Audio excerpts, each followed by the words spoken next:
साध संगत जी, the inspired stories channel पर आपका बहुत बहुत स्वागत है। वीडियो शुरू करने से पहले कृपया आप मेरे चैनल को सब्सक्राइब जरूर करें और साथ में बेल आइकन को भी दबा दें ताकि मेरे नए वीडियो का नोटिफिकेशन आपको मिल जाए। और अगर वीडियो अच्छा लगे तो कृपया लाइक, कमेंट और ज्यादा से ज्यादा शेयर करें। अब देर न करते हुए आज की कहानी शुरू करते हैं। साध संगत जी, प्राचीन समय की बात है। एक गांव में राजू नाम का लकड़हारा अपनी बहन मोहिनी और बूढ़ी माँ के साथ रहता था। राजू जंगल से लकड़ियाँ काट कर लाता और उनको बेचकर जो पैसे मिलते उनसे उनका गुजारा चल रहा था। राजू की माँ बहुत समय से बीमार थी, इसलिए राजू और मोहिनी दोनों मिलकर घर का काम किया करते थे। ये देखकर बूढ़ी माँ सोचती थी कि कितने बदनसीब हैं मेरे बच्चे जो सारा दिन घर का काम करते रहते हैं। मैं तो बीमार होकर चारपाई पर पड़ी रहती हूँ। अगर अच्छी भली होती तो इनका काम में हाथ बटाती। माँ की बीमारी ने राजू और मोहिनी को समय से पहले ही बड़ा कर दिया था। मोहिनी घर का काम और माँ की देखभाल बड़े ही अच्छे से करती थी। राजू अपनी बहन को बहुत ही प्यार करता था। इसी तरह से उनके दिन गुजर रहे थे। एक दिन जब राजू जंगल से लकड़ियाँ काट कर घर आया तो उसकी बहन ने कहा, भैया माँ की तबीयत अचानक से बहुत खराब हो गई है। ये सुनकर राजू जल्दी से झोपड़ी के अंदर गया जहां उसकी बीमार माँ लेटी हुई थी। राजू ने माँ से कहा, देखो माँ, मैं आ गया हूँ। तभी माँ ने आंखें खोली और दोनों बच्चों को बड़े प्यार से देखा। फिर किसी तरह से अपने दर्द को दबाकर बोली, बच्चों, लगता है मेरा अंतिम समय आ गया है। ये सुनकर राजू बोला, माँ, ऐसे क्यों कह रही हो? आप हमें छोड़कर नहीं जा सकती। तब उसकी माँ ने कहा, राजू, तू तो बहुत ही भोला है बेटा। मरना जीना किसके हाथ में है?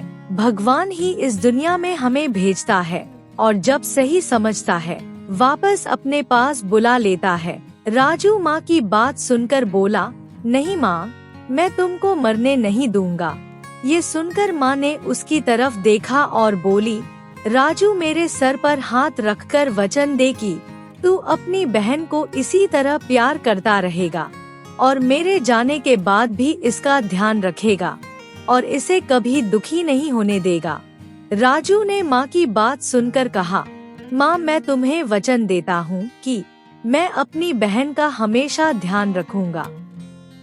तब उसकी माँ ये सुनकर बोली, बेटा, अब मैं चैन से मर सकती हूँ। ये कहकर माँ ने प्राण त्याग दिए। दोनों बच्चे जोर जोर से रोने लगे। राजू और मोहिनी का तो जैसे पूरा संसार ही खत्म हो गया। उन्हें प्यार करने वाली माँ अब उनसे दूर जा चुकी थी। राजू ने दुखी हृदय से माँ का अंतिम संस्कार किया। वो सोच रहा था कि मुझे क्या पता था, आज मैं जो लकड़ियाँ काट कर लाया था वो लकड़ियाँ माँ की चिता में काम आएंगी। माँ की मृत्यु के बाद राजू उदास मन से झोपड़ी में ही पड़ा रहता। वो जंगल में लकड़ी काटने भी नहीं जाता। उसकी ऐसी हालत देखकर एक दिन मोहिनी ने उसे कहा, भैया, ऐसा कब तक चलेगा? माँ तो हमें छोड़कर चली गई है। अगर तुम्हें भी कुछ हो गया तो फिर मेरा क्या होगा? इस तरह से उसने राजू को बहुत समझाया। तब राजू ने कहा, बहन, अगर तुम्हारी यही इच्छा है तो मैं कल से काम पर जरूर जाऊंगा। अगले दिन उदास मन से राजू ने कुल्हाड़ी उठाई और जंगल की तरफ चल दिया। इस तरह राजू और मोहिनी का जीवन पहले की तरह चलने लगा। एक दिन राजू जब शाम को घर वापस लौटा तो बोला, बहन, आज तो बहुत थक गया हूँ। ये बोलकर वो बिना हाथ मुंह धोए चारपाई पर लेट गया। उसकी ऐसी हालत देखकर मोहिनी मुस्कुरा कर बोली, भैया, मेरी बात मानो, अब तुम अपना विवाह कर लो। उसकी बात सुनकर राजू बोला, बहन, ये तुम क्या कह रही हो? तब मोहिनी बोली, भैया, जब तुम शाम को वापस घर आया करोगे तो भाभी तुम्हारे पैर दबाया करेगी, वो हम दोनों की खूब सेवा करेगी। उसकी बात सुनकर राजू ने कहा, बहन तुम्हारी बात तो सही है, लेकिन तब मोहिनी बोली, लेकिन क्या भैया? राजू बोला, बहन हम लोग बहुत गरीब हैं, कौन मेरे साथ अपनी लड़की की शादी करेगा, इसलिए तुम दिन में सपने देखना छोड़ दो। तब मोहिनी बोली, भैया क्या गरीबों का विवाह नहीं होता? तब राजू ने कहा, मैंने ऐसा कब कहा, गरीबों का भी विवाह होता है, लेकिन बहन फिर तुम्हें भी अपना विवाह करना होगा, यही मेरी जिद है। लेकिन मोहिनी नहीं मानी। तब राजू ने कहा, अच्छा बहन, जब मुझे अच्छी लड़की मिलेगी तब मैं उसके साथ शादी कर लूँगा। इस घटना के दूसरे दिन की बात है। राजू लकड़ियाँ काटने जंगल में गया, तभी उसे किसी के रोने की आवाज सुनाई दी। आवाज सुनकर राजू चौंक गया और सोचने लगा कि जंगल में कौन रो रहा है। फिर वो उस आवाज की तरफ बढ़ने लगा जिधर से रोने की आवाज आ रही थी। कुछ आगे जाने पर उसे नदी के किनारे एक लड़की बैठी हुई दिखाई दी जो रो रही थी। राजू उस लड़की के पास पहुंचा और उससे पूछा, तुम कौन हो और इस जंगल में बैठकर क्यों रो रही हो? लड़की ने कहा, मैं बहुत अभागिन हूँ, मेरा सब कुछ इस जंगल में लुट गया। तब राजू ने उससे पूछा कि तुम्हारे साथ क्या हुआ, मुझे बताओ, शायद मैं तुम्हारी कुछ मदद कर सकूं। तब वो बोली, मेरा नाम रूपाली है, मैं अपने माता पिता और भाई के साथ इस जंगल से जा रही थी। तभी मेरे भाई ने नदी में नहाने की जिद की। उसकी जिद के आगे मेरे माता पिता ने उसे नदी में नहाने की आज्ञा दे दी। जैसे ही मेरा भाई नदी में उतरा, वो डूबने लगा। मेरे माता पिता उसे बचाने के लिए नदी में कूद गए और वो दोनों भी उसके साथ डूब गए और तीनों की मृत्यु हो गई। ये सुनकर राजू बोला, ये तो तुम्हारे साथ बहुत बुरा हुआ। राजू रूपाली की दुख भरी कहानी सुनकर बहुत दुखी हुआ। तब रूपाली ने कहा, अब मेरा इस दुनिया में कोई नहीं है, इसलिए मुझे समझ में नहीं आ रहा कि कहाँ जाऊं, किसके पास जाऊं। राजू सोचने लगा कि ये लड़की अनाथ है, सुंदर भी है और परेशान भी बहुत है, क्यों ना मैं इससे शादी कर लूं, इसको भी सहारा मिल जाएगा और मेरी बहन को भाभी भी मिल जाएगी। ये सोचकर उसने रूपाली से कहा, अगर तुम चाहो तो मेरे साथ मेरे घर चल सकती हो। तो वो बोली कि लोग क्या कहेंगे, एक जवान लड़की एक जवान लड़के के घर में ऐसे कैसे रह सकती है। तब राजू बोला, अगर ऐसी बात है तो तुम मेरे साथ शादी कर लो। ये सुनकर रूपाली चौंक गई और बोली, शादी? तब राजू ने कहा, तुम मुझसे शादी करके मेरे घर की मालकिन बनकर रह सकती हो, अगर तुम्हें यह स्वीकार है तो।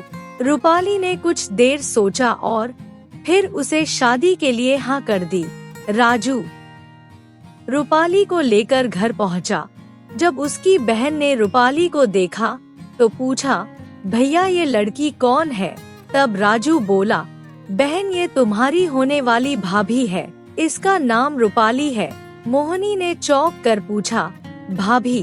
तब राजू ने कहा, तुम कल ही भाभी के लिए बोल रही थी और आज मैं तुम्हारे लिए भाभी ले आया हूँ। ये सुनकर मोहिनी खुश होकर बोली, भैया आप बहुत ही अच्छे हो। फिर वो बोली, आप अभी बाहर रुको, मैं अभी आरती का सामान लेकर आती हूँ। फिर वो आरती का सामान लेने अंदर चली गई। इसके बाद मोहिनी ने अपने भैया और भाभी की आरती उतारी, फिर उन्हें घर में प्रवेश करवाया। फिर कुछ दिनों के अंदर बहुत ही साधारण ढंग से राजू और रूपाली का विवाह हो गया। जो भी रूपाली को देखता वो राजू के भाग्य की सराहना करता। राजू अपने छोटे से परिवार के साथ बहुत खुश था। मोहिनी और रूपाली को देखकर वो हमेशा सोचता कि कितना प्रेम है। ननद और भाभी में भगवान ये प्रेम हमेशा बनाए रखें। लेकिन किस्मत को शायद कुछ और ही मंजूर था। एक दिन रूपाली ने राजू से कहा, मोहिनी अब जवान हो गई है, क्या तुम उसके विवाह के बारे में नहीं सोचोगे? राजू ने कहा, मोहिनी का विवाह तो करना ही है, लेकिन मैं उसे बहुत प्यार करता हूँ, इसलिए उसे अपने से दूर करने का मन नहीं करता। ये सुनकर रूपाली बोली, इसका क्या मतलब? तब राजू बोला, मैं चाहता हूँ कि मोहिनी का विवाह करके हम उसके पति को भी अपने पास ही रखें। ये सुनकर रूपाली ने पूछा, क्या तुम उसे घर जमाई बनाना चाहते हो? तब राजू ने कहा, और नहीं तो क्या, इस तरह मोहिनी हमेशा मेरे सामने ही रहेगी। रूपाली उसकी बात सुनकर हैरान रह गई और बोली, बहुत ही अजीब विचार है तुम्हारे। उस दिन के बाद से रूपाली के मन में मोहिनी के प्रति कड़वाहट पैदा हो गई। वो सोचने लगी कि इस तरह तो मोहिनी हम दोनों के बीच में हमेशा रहेगी। एक दिन जब मोहिनी पानी लेकर वापस आ रही थी तो उसने देखा कि कोई औरत और उसकी भाभी दोनों आपस में बातें कर रही हैं। मोहिनी ने जब ये देखा तो सोचने लगी कि भाभी के पास पड़ोस की विमला मौसी बैठी हुई है और विमला मौसी के बारे में ये प्रसिद्ध है कि वो लोगों के घर तोड़ती है। जरूर ये भाभी को भी उल्टी सीधी पट्टी पढ़ा रही होगी। मुझे छुपकर उनकी बातें सुननी चाहिए। वो झोपड़ी के दरवाजे के पास ही छिपकर खड़ी हो गई। उसने सुना विमला मौसी रूपाली से पूछ रही थी कि बहू तुम्हारी जिंदगी कैसे गुजर रही है, खुश तो हो ना तुम? उसकी बात सुनकर रूपाली ने कहा, मैं बहुत खुश हूँ मौसी, जो दिन गुजर जाए ठीक है। ये सुनकर विमला मौसी ने कहा, तुमने ऐसा क्यों कहा कि जो दिन गुजर जाए ठीक है? क्या तुम्हें कोई दुख या परेशानी है? तब रूपाली ने उदास होकर कहा, मौसी सबसे बड़ा दुख तो मोहिनी का है कि उसकी शादी कैसे हो। इस मोहिनी ने तो मेरे जीवन में जहर घोल दिया है। मेरे पति दिन रात मोहिनी के सुख की बात ही सोचते रहते हैं। पता नहीं कब इसकी शादी होगी। ये कहकर रूपाली ने मोहिनी के प्रति अपने दिल की भड़ास निकाल दी। विमला मौसी ने उसकी हाँ में हाँ मिलाई और बोली, बात तो तुम ठीक कह रही हो बहू। मोहिनी अब बड़ी हो गई है, अब तो राजू को उसका विवाह कर ही देना चाहिए। ब्याह हो जाए तो विदा होकर अपने घर चली जाएगी। तब रूपाली ने कहा, मेरी ऐसी किस्मत कहाँ जो मोहिनी विदा होकर अपने घर में जाए। ये तो पत्थर बनकर हमेशा मेरी छाती पर मूंग दलती रहेगी। ये कहकर रूपाली ने मोहिनी के प्रति राजू के विचार के बारे में सब कुछ बता दिया। रूपाली की बात सुनकर विमला मौसी ने सहानुभूति से उसकी ओर देखा और कहा, बहू राजू तो तुम्हारे साथ बहुत ज्यादा अन्याय कर रहा है। तब रूपाली ने कहा, मौसी मोहिनी तो मेरे लिए मुसीबत बन गई है। रूपाली का एक एक शब्द झोपड़ी के बाहर खड़ी हुई मोहिनी के कलेजे में तीर बनकर चुभ रहा था। वो सोचने लगी कि भाभी मुझे अपनी छाती पर बोझ समझती है। मोहिनी दुख के कारण स्तब्ध खड़ी रह गई। इस अवस्था में जो घड़ा उसने पकड़ रखा था वो उसके हाथ से छूट गया और नीचे गिर कर टूट गया। घड़े के टूटने की आवाज सुनकर रूपाली चौंक गई और बोली, झोपड़ी के बाहर कौन है? रूपाली की आवाज सुनकर मोहिनी ने दुख से नजरें झुकाते हुए कहा, भाभी बाहर मैं हूँ, तुम्हारे जी का जंजाल। फिर मोहिनी सर झुकाए हुए उसके सामने आ गई। उसे देखकर एक पल के लिए तो रूपाली घबरा गई, फिर होठों पर नकली मुस्कान लाते हुए बोली, ये तुम क्या कह रही हो मोहिनी? तुम भला मेरे जी का जंजाल कैसे हो सकती हो? तुम तो मेरी प्यारी इकलौती ननद हो। तब मोहिनी ने कहा, भाभी मैंने बाहर खड़ी होकर तुम्हारे और मौसी के बीच में हुए सारे वार्तालाप को सुन लिया है और मैं जान गई हूँ कि मेरे प्रति तुम्हारा विचार कैसे है। मैं किसी के दिल पर बोझ बनकर नहीं रहना चाहती, इसलिए मैं ये घर छोड़कर जा रही हूँ। तब रूपाली बोली, कहाँ जाओगी तुम? तब मोहिनी ने कहा, मैं कहीं भी चली जाऊंगी। दुनिया बहुत बड़ी है, कहीं ना कहीं मुझे सर छुपाने की जगह मिल ही जाएगी। ये बात सुनकर रूपाली बोली, अगर ऐसी बात है तो तुम जा सकती हो, मैं तुम्हें रोकूंगी भी नहीं। ये सुनकर मोहिनी की आंखों में आंसू भर आए। उसने एक नजर झोपड़ी के चारों ओर देखा, फिर तेजी से झोपड़ी से बाहर निकल गई। ये देखकर मौसी मुस्कुराती हुई बोली, रूपाली, भगवान ने तेरी सुन ली। मोहिनी खुद ही घर छोड़कर चली गई। तब रूपाली ने कहा, मौसी, आज मैं बहुत खुश हूँ। अब पूरे घर पर मेरा राज होगा। उधर मोहिनी अनजान रास्ते पर चलती गई, पर उसके पैर नहीं रुके।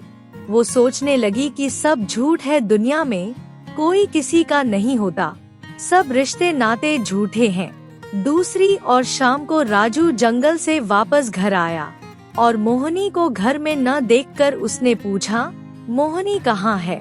ये सुनकर रूपाली ने कहा, ननद जी तो इसी प्रकार गांव में घूमती रहती है, काम में तो उनका मन लगता नहीं। उनका कोई एक ठिकाना हो तो मैं बताऊं? पत्नी के स्वर में कटुता को राजू ने पहचान लिया। उसने रूपाली को तीखी नजरों से देखते हुए कहा, ये तुम क्या कह रही हो? जल्दी बताओ, मोहिनी कहाँ है? तब रूपाली ने कहा, मोहिनी घर छोड़कर चली गई है। ये सुनते ही मानो राजू को लकवा मार गया हो। वो बोला, ये तुम क्या कह रही हो? मोहिनी घर छोड़कर चली गई, लेकिन क्यों? तब रूपाली ने राजू को मोहिनी के जाने की घटना बता दी। सारी बात सुनकर राजू ने नफरत से रूपाली की ओर देखा और कहा, तुमने मेरी भोली भाली बहन को घर से निकाला है, तू बड़ी ही एहसान फरामोश है। मोहिनी ने आरती की थाल के साथ तेरा स्वागत किया था और तूने उसी को घर से निकाल दिया। ऐसा करके तूने मेरी माँ की माँ को भी बड़ा दुख पहुँचाया है। अब संभाल ये अपना घर, मैं जा रहा हूँ। अब मैं वापस उसको साथ लेकर ही आऊँगा, वरना कभी तेरा मुंह नहीं देखूंगा। ये कहकर राजू मोहिनी की तलाश में चल दिया। वो उसी दिशा में चलने लगा जिस दिशा में उसकी बहन गई थी। उधर जब मोहिनी लगातार चलती हुई जंगल में एक आश्रम के नजदीक पहुंची, तो अचानक से उसको चक्कर आया और वो जमीन पर गिरकर बेहोश हो गई। जब उसे होश आया तो उसके सामने एक महात्मा बैठे हुए थे। मोहिनी ने पूछा, मैं कहाँ पर हूँ? तब महात्मा बोले, बेटी, इस समय तुम मेरे आश्रम में हो। फिर मोहिनी ने पूछा, महात्मा जी, मैं यहाँ पर कैसे आ गई? तब महात्मा ने बताया, बेटी, तुम हमारे आश्रम के बाहर बेहोश होकर गिर पड़ी थी, हम तुम्हें उठाकर यहाँ पर ले आए। मोहिनी दुखी मन से बोली, बाबा, आप मुझे यहाँ पर क्यों ले आए? मुझे जंगली जानवरों के भरोसे ही छोड़ दिया होता। महात्मा ने उसकी बात सुनकर कहा, बेटी, तुम ऐसे क्यों कह रही हो? मैं तुम्हें मरने के लिए जंगली जानवरों के भरोसे कैसे छोड़ देता?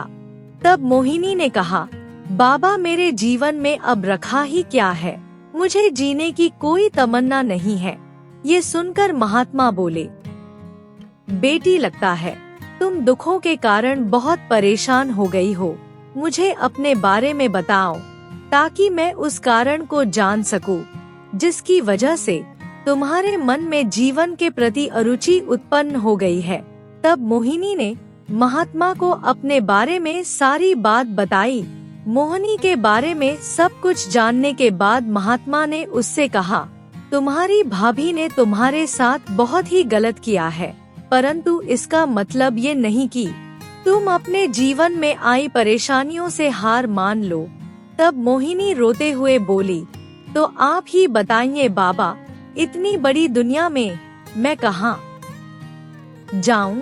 तब महात्मा बोले, बेटी, तुम्हें कहीं जाने की जरूरत नहीं है। आज से तुम मेरी बेटी बनकर इसी आश्रम में ही रहोगी। उधर राजू मोहिनी की खोज में गांव-गांव भटकता रहा और उधर मोहिनी आश्रम में रहकर अपना जीवन गुजारने लगी।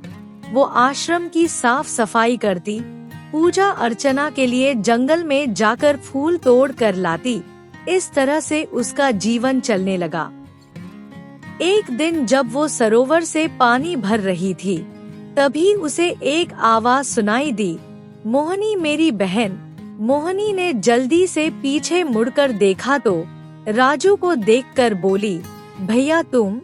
तब राजू ने कहा, बहन मैंने तुम्हें कहाँ कहाँ नहीं ढूंढा, कहाँ कहाँ नहीं तलाश किया, तुम मुझे छोड़कर क्यों चली आई? राजू दौड़कर उसके पास आया और उससे पूछा, बहन इस खतरनाक जंगल में तुम क्या कर रही हो? चल घर वापस चल। मोहिनी ने प्यार से राजू की ओर देखते हुए कहा, भैया वो भाभी का घर है, मेरा नहीं। ईश्वर ने मेरे माता पिता छीन लिए और भाभी ने मेरा सगा भाई छीन लिया। अब इस दुनिया में परमात्मा के सिवा मेरा कोई नहीं है, इसलिए भैया तुम घर वापस चले जाओ। मैं जंगल में रहकर अपना शेष जीवन बिता लूंगी। उसकी बात सुनकर राजू बोला, बहन इतनी जिद मत करो, मेरी बात मानो, घर वापस लौट चलो। मैंने माँ को वचन दिया था कि तुम्हारी रक्षा करूँगा। अगर तुम वापस नहीं चलोगी तो मैं भी घर वापस नहीं जाऊँगा, तुम्हारे साथ इसी जंगल में रहूँगा। तब मोहिनी ने कहा, तुम्हारी मर्जी भैया, मुझे अब इन बातों से कोई फर्क नहीं पड़ता। राजू भी उसके साथ आश्रम में आ गया। आश्रम में पहुंचकर मोहिनी ने राजू के बारे में महात्मा को बताया और कहा, बाबा ये मेरा भाई राजू है, भैया चाहते हैं कि वो भी मेरे साथ यहाँ रहे। महात्मा जी बोले, यदि तुम्हारा भाई इस आश्रम में रहना चाहता है तो मुझे कोई एतराज नहीं। ये सुनकर राजू के चेहरे पर खुशी की लहर दौड़ गई। उसके बाद महात्मा ने राजू से कहा, बेटा तुम्हें तो ये पता ही होगा कि तुम्हारी पत्नी इन दिनों गर्भवती है। तुम्हारी पत्नी को 1 माह का गर्भ है। ये सुनकर राजू बोला, तब तो मुझे तुरंत उसके पास वापस चला जाना चाहिए। ऐसी अवस्था में उसे अकेला छोड़ना ठीक नहीं है। तब महात्मा जी बोले, राजू मुझे लगता है ये सही समय नहीं है। कुछ समय के लिए उसे अकेला ही रहने दो ताकि उसे रिश्तों की समझ आ जाए। और तुम चिंता मत करो, रूपाली एक सुंदर और स्वस्थ बच्चे को जन्म देगी। राजू ये सुनकर बहुत खुश हुआ और बोला, महात्मा जी ये तो आपने बहुत अच्छी खुशखबरी सुना दी। महात्मा ने कहा, बेटा अभी तुम यहीं पर रुको, तुम्हें और मोहिनी को आश्रम में जब तक मैं चाहूँगा तब तक रहना पड़ेगा। क्या तुम्हें मंजूर है? राजू ने कहा, महात्मा जी मुझे आपकी बात मंजूर है। और उधर घर में रूपाली की हालत बहुत खराब थी और एक दिन ऐसा आया कि घर में अनाज खत्म हो गया, पैसे खत्म हो गए, भूखे मरने की नौबत आ गई। तब रूपाली सोचने लगी, अब मैं क्या करूं? ऐसी हालत में भूखी भी नहीं रह सकती। कुछ सोचकर वो उठी और पड़ोस में रहने वाली औरत के पास गई और उससे कहा, बहन मुझे मदद की जरूरत है, तुम मुझे कुछ पैसे उधार दे दो। पर पड़ोसन ने उसकी कोई मदद नहीं की। तब उसने सोचा कि क्यों ना बिमला मौसी के पास चलकर कुछ सहायता मांगी जाए। ये सोचकर वो विमला मौसी के घर पहुंची और उन्हें बताया और कहा, मौसी इन दिनों मैं बहुत परेशान हूँ। राजू तो मोहिनी की तलाश में चला गया और घर में सब कुछ खत्म हो गया है, इसलिए मुझे थोड़े पैसे उधार दे दो ताकि मैं कुछ खाने पीने का सामान खरीद सकूं। राजू के आने के बाद मैं आपके सारे पैसे वापस कर दूंगी। उसकी बात सुनकर विमला मौसी ने कहा, रूपाली मुझे और सब कुछ बहुत अच्छा लगता है, पर ये भिखारी की तरह गिड़गिड़ाना अच्छा नहीं लगता। तुम अच्छी खासी स्वस्थ स्त्री हो, मजदूरी करके पैसे क्यों नहीं कमा लेती? ये सुनकर रूपाली बोली, मौसी, मैं भला मजदूरी कैसे कर सकती हूँ? तब मौसी ने कहा, गांव के जमींदार की हवेली में झाड़ू पोछा करने के लिए नौकरानी की जरूरत है। तू हवेली में जाकर जमींदार से काम मांग, वो जरूर तुम्हें नौकरी पर रख लेगा। ये सुनकर रूपाली ने कहा, मौसी, अगर तुम कहती हो तो मैं जाकर उससे काम मांग लेती हूँ। फिर रूपाली जमींदार की हवेली में गई और उससे काम मांगा। जमींदार ने उसे नौकरी पर रख लिया। रूपाली उसी दिन से हवेली में झाड़ू पोछा और नौकरानी का काम करने लगी। दिन भर वो जी तोड़ मेहनत करती और शाम को रूखी सूखी खाकर सो जाती। इसी प्रकार उसके दिन गुजरने लगे। उचित समय पर उसने एक फूल से बेटे को जन्म दिया। अब रूपाली सोचती कि आज इसके पिता और बुआ घर में होते तो वो कितने खुश होते। वक्त की ठोकर ने रूपाली की अकल ठिकाने लगा दी थी। वो बार बार उस घड़ी को कोसती थी जब उसने मोहिनी को घर से निकाला था। उधर एक दिन महात्मा आश्रम में बैठे बैठे अचानक ही मुस्कुराने लगे। उनको मुस्कुराते देखकर मोहिनी ने इसका कारण पूछा। महात्मा ने कहा, बेटी, बात ही मुस्कुराने की है। तेरा होने वाला पति, जो एक बहुत बड़े देश का राजा है, वो बहुत बड़ी नादानी करने जा रहा है। वो रेगिस्तान के पार वाले राज्य जूनागढ़ पर आक्रमण करने के लिए निकल पड़ा है। ये सुनकर मोहिनी चौंक कर बोली, बाबा, आप ये क्या कह रहे हैं कि मेरी शादी एक राजा से होगी? तब महात्मा ने कहा, हाँ बेटा, यही तुम्हारे भाग्य में लिखा हुआ है। हालांकि वो बहुत ही क्रूर और निर्गुण राजा है, लेकिन वो बहुत धनी भी है। लेकिन फिर भी उसकी और अधिक धनवान होने की लालसा पूरी नहीं होती। वो सारी दुनिया की दौलत पर कब्जा करना चाहता है, इसलिए वो अच्छा बुरा सब भूल गया है। इस बार वो अपने खजाने में और ज्यादा धन भरने के उद्देश्य से जूनागढ़ पर आक्रमण करने के लिए निकल पड़ा है। ये सुनकर मोहिनी बोली, तो बाबा, ऐसे नीच राजा से मेरा विवाह होगा? महात्मा ने उसकी बात सुनकर कहा, हाँ बेटी, विधाता ने तेरे भाग्य में ऐसा ही लिखा हुआ है। लेकिन अगर तू चाहे तो अपने होने वाले पति के स्वभाव को बदल सकती है।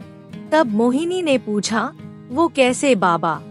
फिर महात्मा ने बताया, तुम्हें साधु का भेष बनाकर उस रेगिस्तान में जाना होगा, जिस रेगिस्तान से इस समय राजा अपनी सेना के साथ गुजर रहा है। वहाँ जाकर तुझे जो काम करना है, अब मैं तुझे उसके बारे में बताता हूँ।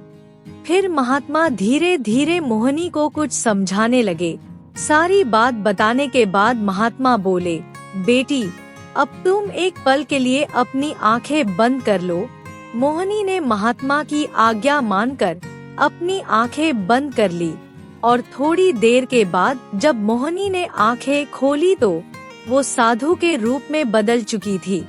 ये देखकर मोहिनी हैरान हो गई और बोली, बाबा, मैं तो सचमुच ही साधु बन गई हूँ। तब महात्मा बोले, बेटा, अब एक पल के लिए दोबारा से अपनी आंखें बंद करो। इस बार जब तुम अपनी आंखें खोलोगी तो अपने आप को रेगिस्तान में खड़ा पाओगी। और फिर ऐसा ही हुआ। जब मोहिनी ने थोड़ी देर बाद अपनी आंखें खोली तो वो रेगिस्तान में खड़ी थी। उधर राजा अपनी सेना के साथ रेगिस्तान में बढ़ा चला आ रहा था। तभी जोर से आंधी चली और भयंकर तूफान आ गया। ऐसा लग रहा था जैसे कोई प्रलय आने वाली हो। तूफान से डरकर अचानक राजा का ऊंट भागने लगा। राजा ने उसकी लगाम खींचकर उसे रोकने का बहुत प्रयास किया, लेकिन वो भागता ही रहा। बहुत देर तक वो इसी तरह भागता रहा। जब तूफान कुछ रुका तो वो भी रुक गया। राजा ने देखा चारों तरफ रेत ही रेत थी। सैनिक भी उसके पीछे छूट गए थे। राजा रास्ता भूल गया था। उसे समझ नहीं आ रहा था कि ऊंट को किस दिशा की ओर लेकर जाए। बहुत देर तक वो इसी प्रकार दौड़ता रहा। भूख और प्यास के कारण वो बेहाल हो चुका था। उसकी प्यास बढ़ती ही चली जा रही थी। चिलचिलाती धूप में उसका गला भी सूख रहा था और उसे ऐसा महसूस हो रहा था जैसे गले में कांटे चुभ रहे हो। वो सोचने लगा, अगर मुझे जल्दी पानी नहीं मिला तो मैं प्यास के कारण तड़प तड़प कर मर जाऊंगा।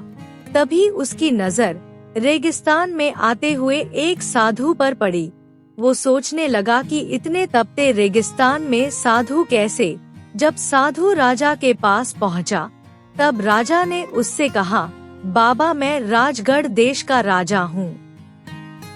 इस रेगिस्तान में रास्ता भटक गया हूँ। साधु ने उसकी बात सुनकर कहा, तुम वही राजा हो ना, जिसकी धन दौलत की भूख कभी मिटती नहीं। राजा शर्मिंदगी भरे स्वर में बोला, जी साधु बाबा, मैं वही राजा हूँ, लेकिन बाबा इस समय बहुत मुसीबत में हूँ। प्यास के कारण मेरा गला सूख रहा है। क्या आप मुझे ऐसी जगह बता सकते हैं जहाँ मुझे पीने का पानी मिल जाए? साधु बाबा ने उसकी बात सुनकर कहा, पानी तो मेरे पास भी है, वैसे यहाँ दूर दूर तक पानी का नामो निशान नहीं है। तब राजा बोला, बाबा आप मेहरबानी करके मुझे थोड़ा सा पानी दे दीजिए, मैं आपका एहसान कभी नहीं भूलूंगा। तब साधु बाबा ने कहा, इस रेगिस्तान में पानी की एक एक बूंद बहुत कीमती है। ये पानी मैं तुम्हें ऐसे ही नहीं पिला सकता। पहले ये बताओ कि पानी के बदले में तुम मुझे क्या दोगे? तब राजा ने कहा, बाबा इस समय तो मेरे पास ये ऊंट और हीरे मोती और कुछ आभूषण है, ये सब मैं आपको दे दूंगा, बस आप जल्दी से मुझे पानी पिला दीजिए। तब साधु ने कहा, बस इतनी ही कीमत दोगे इस पानी की? तब राजा बोला, इस समय मेरे पास और कुछ भी नहीं है। हाँ, राजमहल पहुंचकर आप जो चाहोगे मैं आपको दे दूंगा। तब साधु बोला, तो सुनो, मुझे इस पानी के बदले में तुम्हारा राज्य और खजाना चाहिए, क्या तुम्हें मंजूर है? साधु की बात सुनकर राजा कुछ देर के लिए सोच में पड़ गया, लेकिन प्यास के कारण उसे मौत मंजूर नहीं थी, इसलिए वो बोला, ठीक है, मैं सब कुछ आपको देने के लिए तैयार हूँ। तब साधु ने मुस्कुराकर पानी का कमंडल राजा को दे दिया। राजा ने कमंडल लिया और जल्दी से पानी पीने लगा। पानी बहुत ही ठंडा और मीठा था। पानी पीने के बाद वो साधु से बोला, आपके कमंडल का पानी नहीं अमृत है, इसे पीकर मेरी जान में जान आ गई है, इसलिए आपका बहुत बहुत धन्यवाद बाबा। ये सुनकर साधु को गुस्सा आ गया। वो बोला, साधु अब मैं नहीं, तुम हो राजा, तुम अपना राज्य मुझे दे चुके हो और तुम्हारे पास अब एक कौड़ी भी नहीं बची। राजा ने उसकी बात सुनकर कहा, कृपया आप मुझे माफ करें, सचमुच मुझसे बड़ी ही गलती हो गई। आप ठीक कह रहे हैं, अब मैं साधु हूँ और आप राजा हो। साधु राजा की बात सुनकर हंसने लगा। राजा ने बड़ी हैरानी से उसे देखा और बोला, बाबा इस उजाड़ रेगिस्तान में आपको हंसने के लिए भला कौन सी वजह मिल गई? तब साधु ने कहा, मैं तो तुम पर ही हंस रहा हूँ। तुमने धन दौलत, सोना चांदी, महल, इन सब के पीछे अपना दीन ईमान छोड़ दिया था, हजारों लोगों का खून बहाया, अपनी प्रजा पर अत्याचार किया, तब जाकर तुमने ये दौलत इकट्ठी की, पर आखिर में इस दौलत की कीमत क्या निकली? क्या सिर्फ 2 चुल्लू पानी?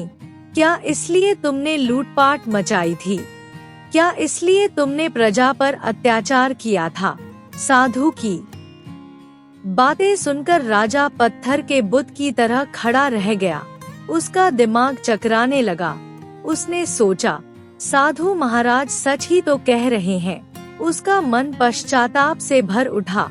वो साधु से बोला, आपने तो मेरी आंखें खोल दी, मैं बहुत शर्मिंदा हूँ।